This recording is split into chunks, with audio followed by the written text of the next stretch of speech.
नमस्कार दोस्तों, आप सभी का स्वागत है। हमारे साथ ऐसा कितनी बार होता है कि हम अपनी किस्मत को कोसते हैं। हम कहते हैं हमारी किस्मत फूटी है। ऐसा मेरे साथ ही क्यों होता है? जब हमारे साथ कुछ बुरा होता है हम आम तौर पर निराश हो जाते हैं और अपनी किस्मत पर दोष लगाने लगते हैं।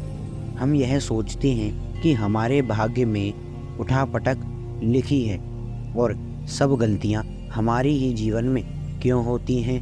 हमें लगता है कि हमारे पास सही चीज़ों की कमी है, जिसके कारण हम अपने लक्ष्यों को हासिल नहीं कर पा रहे हैं। कितनी बार हमने बहुत सी चीज़ें बस यह कहकर छोड़ दी हैं कि किस्मत में होगा, नहीं तो मुझे कैसे नहीं मिलेगा। हम तो अपने आप को यह तक तसल्ली दिला देते हैं कि इसमें मेरा दोष नहीं था और मैं करता भी तो क्या। एक दिन एक व्यक्ति महात्मा बुद्ध के पास आया। उसने महात्मा बुद्ध से कहा कि मैं अपनी किस्मत ठीक करवाना चाहता हूँ। मैं बहुत दुखी रहता हूँ। मैं जो करता हूँ वह खराब हो जाता है। मेरी किस्मत मेरा साथ नहीं देती। मैंने सुना है कि आप सभी की समस्याओं का समाधान करते हैं। क्या आप मेरी भी फूटी किस्मत को सुधार सकते हैं? महात्मा बुद्ध जी ने कुछ पल उसकी आंखों में देखा और उससे पूछा, यह फूटी किस्मत तुम्हें कहाँ दिखी? तुम्हें ऐसा क्यों लगता है कि तुम्हारी किस्मत फूटी हुई है? जब तुम्हें तुम्हारी किस्मत दिखाई ही नहीं देती तो तुम्हें कैसे पता कि वह खराब हो चुकी है?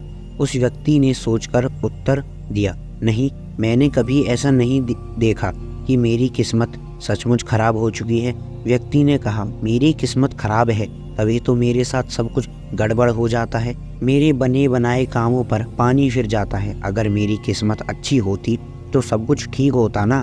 तो महात्मा बुद्ध ने कहा, तुम ठीक दिखाई देते हो, तुम्हारा स्वास्थ्य भी ठीक लग रहा है, तुम्हारे हाथ पैर भी सलामत हैं, तुम अभी तक मरे नहीं हो। मुझे तो तुम्हारी किस्मत में कोई खराबी नहीं लग रही, सब कुछ सही लग रहा है। अगर किस्मत खराब होती तो तुम बीमार होते, तुम्हारा अंग भंग हो जाता या तुम मृत्यु को प्राप्त हो जाते, लेकिन ऐसा तो कुछ भी नहीं हुआ। फिर तुम क्यों कह रहे हो कि तुम्हारी किस्मत फूटी हुई है? व्यक्ति ने कहा, आप समझ नहीं रहे हैं, मेरे ऊपर बहुत कर्ज है। लोग रोज मेरे घर धमकाने आते हैं। जिनसे मैंने कर्जा लिया है वे मुझे मारने तक की धमकी देते हैं। मेरा घर भी उन्होंने छीन लिया है, अभी भी मेरे पीछे पड़े हैं। तो ऐसे में मैं कैसे कह सकता हूँ कि मेरी किस्मत सही है? महात्मा बुद्ध ने विचारपूर्वक कहा, यह समस्या गंभीर है। व्यक्ति ने उदासीनता के साथ कहा, जी हाँ, अब आप समझे कि मैं कितने बड़े दुख से गुजर रहा हूँ। महात्मा बुद्ध ने समझाया, तुम्हारी किस्मत अच्छी है कि तुम जीवित हो इस दुख का सामना करने के लिए, और इस जीवन से ही तुम अपनी समस्याओं का सामना कर सकते हो। व्यक्ति ने कहा, महात्मा जी, आप समझ नहीं रहे हो। तब महात्मा बुद्ध ने उससे कहा, समझ तुम नहीं रहे हो। महात्मा बुद्ध उस व्यक्ति को अपने साथ पास वाली नदी के किनारे ले गए और कहा, यह देखो इस बहती नदी को। इस नदी में अगर मैं पत्ता गिरा दूं तो तुम मुझे बताओ यह पत्ता किस दिशा में बहेगा? व्यक्ति ने कहा, पत्ता तो नदी के बहाव के साथ नदी की दिशा में ही जाएगा। अब बताओ पत्ते की किस्मत किसके हाथ में है? व्यक्ति ने कहा, इस पत्ते की किस्मत नदी के हाथ में है, वह जहाँ चाहे इसे ले जा सकती है। तो महात्मा बुद्ध ने कहा, लेकिन पत्ते तो मेरे हाथ में हैं, मैं चाहूँ तो इसे नदी में डाल सकता हूँ, चाहूँ तो नहीं। व्यक्ति ने कहा, तो फिर इसकी किस्मत आपके हाथों में है, आप जहाँ चाहें इसे डाल सकते हैं। महात्मा बुद्ध ने कहा, लेकिन इस पत्ते की किस्मत मेरे हाथों में भी नहीं है। मैं चाहूँ इस पत्ते को सूखने से नहीं रोक सकता, यह सूख ही जाएगा और मर जाएगा। जब तक यह पेड़ पर था यह हरा था, इसे ऊर्जा मिल रही थी, लेकिन अब यह पेड़ से अलग हो गया है।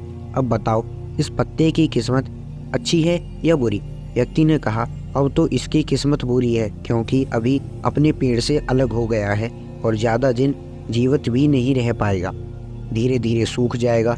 महात्मा बुद्ध ने कहा, अभी यह मरा नहीं है, अभी भी यह जीवित है, और लाभ यह है कि अभी यह पत्ता वह सब कुछ कर सकता है जो वह पेड़ से लगे रहकर नहीं कर सकता।